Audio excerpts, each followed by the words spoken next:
Kinematics, segmented style problems. This is a review of some of the things that we've done in class. To begin with, we're going to look at this problem. A bus starts from rest and accelerates to 10 meters per second at 2 meters per second squared. The bus then shifts gears and accelerates at half a meter per second squared for 8 seconds. It then comes to a stop in 30 meters. How much time did the trip take? So we're after total time for this bus to travel from one point to another. Now at this point, to get the most out of this video, pause the video here and answer this question.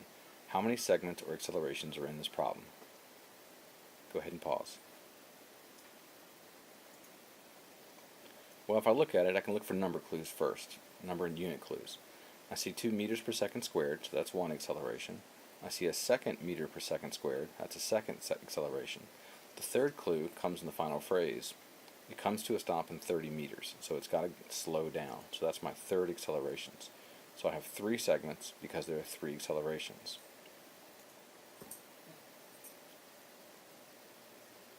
Now, at this point, just to think about what we've done in the past, go ahead and pause the video again and try drawing a velocity versus time graph for the bus's motion.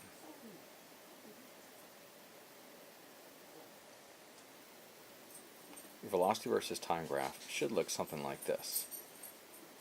For every slope that's on this graph, it's going to be a different acceleration. So by looking at the graph, you can see I have 3 different slopes, so I'm going to have 3 different accelerations, which makes sense based on what we did earlier. Since there are 3 accelerations, there are 3 segments. So I'm going to draw 3 lists of givens. If there were 2 accelerations, I would draw 2 lists of givens. If there were 5 accelerations, I would draw 5 lists of givens. So each acceleration goes in its own list of givens. So when I look at it, I'm going to start by looking at my first numbers here. It starts from rest, travels up to 10 meters per second, and it does that at a rate of 2 meters per second squared. So that tells me my initial velocity is 0 because it starts from a rest. My final velocity is 10 meters per second, and it accelerates at 2 meters per second squared. Now for the second list, I can see that it accelerates at half a meter per second for 8 seconds. So I can write those givens. My time is 8 seconds, and my acceleration is half a meter per second squared. But whenever I'm solving these problems, I want to have at least 3 givens in one of my lists in order to use one of my formulas. So I need one more given. My other given comes from this logic statement about the final velocity in the first segment equaling the initial velocity in the second segment. So all I got to do here is, because I have my final velocity listed in the first segment, is just copy it over as the initial velocity of the second segment. Now let's work on my third list. In my third list, I can see that it comes to a stop in 30 meters. So there's an implied given in the word stop, that the final velocity is 0 in this case, and I know that my distance traveled is 30 meters. Again, I need 3 givens. So it would be great if I could have the final velocity, but this time it's not listed in the previous set of givens. So what I'm going to do is I'm actually going to calculate it. So I need a formula with V, V0, A, and T. That would be the VOAT formula. So V equals V0 plus AT.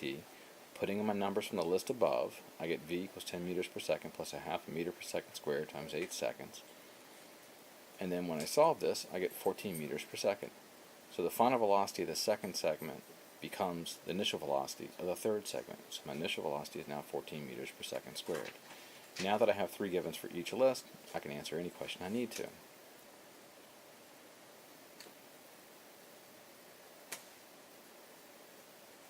So, at this point, to get the most from this little video, you should pause here and try to find the time for each section before I show you how it's done.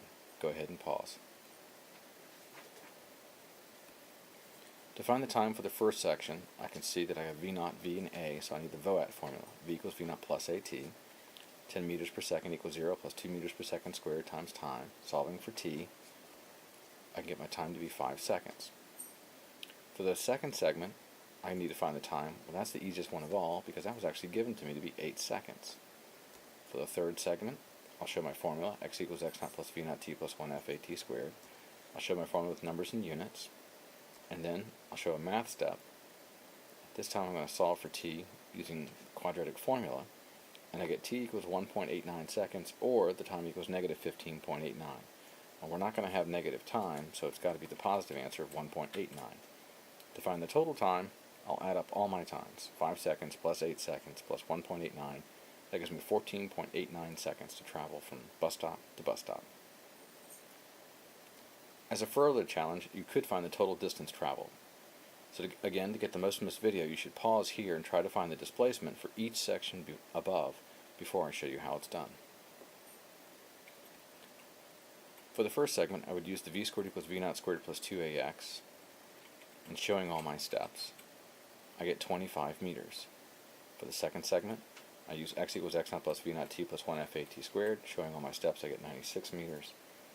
And then for the final segment, it's actually given to me to be 30 meters in the givens. Then I would add them all up. So you can stop here and see the math for yourself.